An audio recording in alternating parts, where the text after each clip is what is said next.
Penguin Random House presents Get Better at Getting Better by Chandramouli Venkatesan.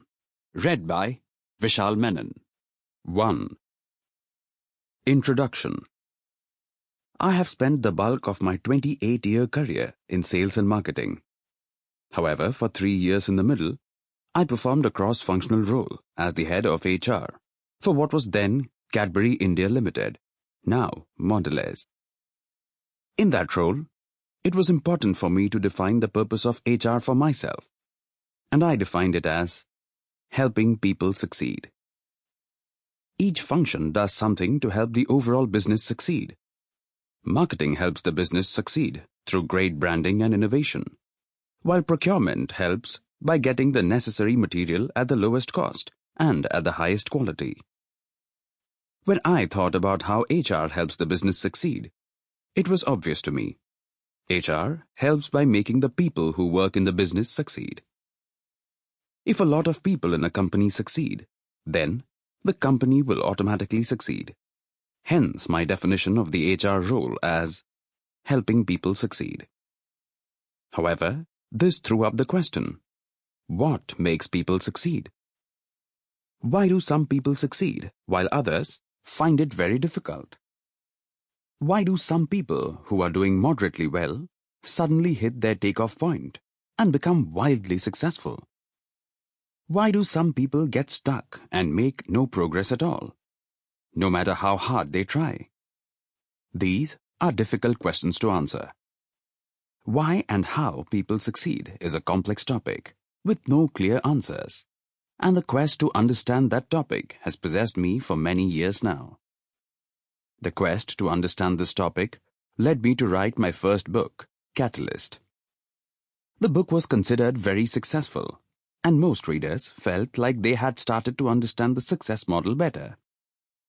The success of the book and the positive feedback, while being very satisfying, also told me that this was a topic people were hungry to get insights into. We are a population that is working very hard to succeed. Sometimes it is frustrating to us that there are no clear models and frameworks that can direct our efforts more productively. Hence, while I knew that with Catalyst I had made a very meaningful start in trying to provide a perspective into that space, there was still a long way to go. I knew the onion had to be unpeeled further, questions explored to greater depths, and newer insights required to illuminate the space to a greater degree. It is to this summit that my journey continues with Get Better at Getting Better. I hope it will continue beyond that as well. While we move beyond Catalyst with this new book, my model of gaining insights and exploring the territory of success remains the same as the one I had adopted for my first book. Self-awareness, analyzing myself and observing others. I tried to understand my own life and career better. Why was I successful at some points and less so at others? I observed others keenly, trying to understand why some people succeeded, what drove them, and what they did or possessed that was different from others. The success of Catalyst also resulted in many people having conversations with me on this topic and helping me understand the questions and issues they were grappling with. The oft-repeated refrain was, "I'm trying hard, putting in all the effort I can, but I'm not succeeding." Explaining the lack of success when people slack off and don't work hard is easy. But life feels unfair when you put in the work, but don't get the success that effort deserves.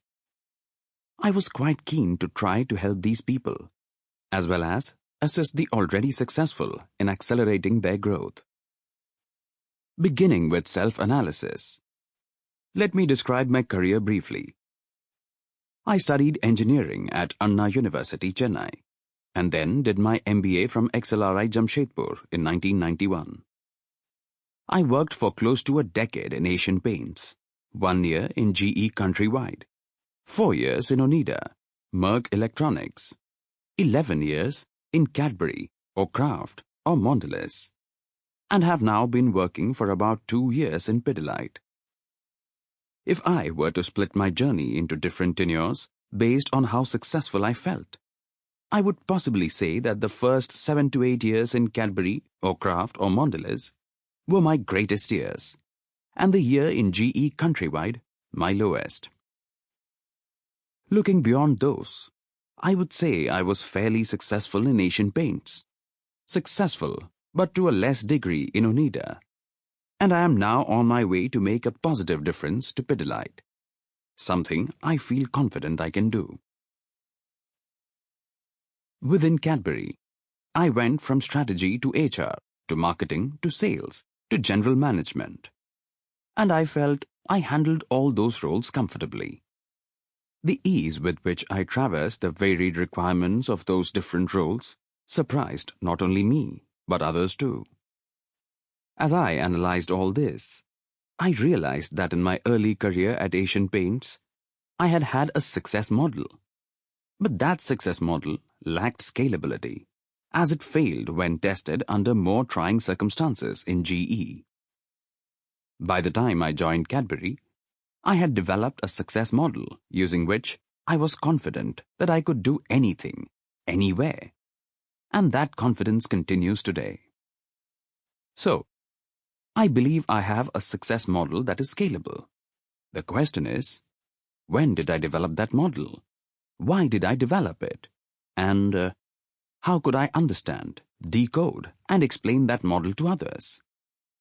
Armed with this understanding, when I observed the careers of others, I could see a pattern emerging. In successful people's careers, there seemed to be a distinct takeoff point, after which they were successful in everything they did. There were others who did not experience that takeoff point. It was not that they did not taxi or could not make it to the runway, so to speak. But without the takeoff, they ended up with only low to moderate success over time. As I analyze the following: 1. My own feeling that I could succeed in varied situations and environments. And 2. The takeoff dynamic in others' careers. I could sense that there was something common between the two, but it was not apparent at first. I then started scribbling thoughts, at a very basic level, on which qualities make a person successful in their career. I arrived at the following 4 areas, which I call core capabilities. 1. People skills, or relationships, or leadership, or personal value system. 2. Analytical skills, or comfort with numbers, or logical reasoning. 3. Conceptualization and intuitive skills, or creativity, or insightfulness. 4. Organized, or disciplined, or planned, or efficient. Apart from these 4 areas of capability, there are, of course, the hygiene requirements of hard work and hunger for success, which I am taking as a given in most people.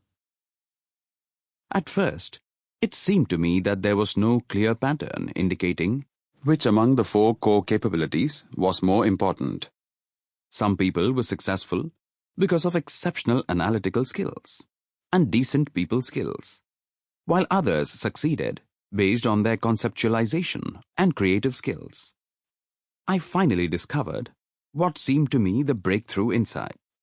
One common thing I saw with all successful people: the elusive pattern.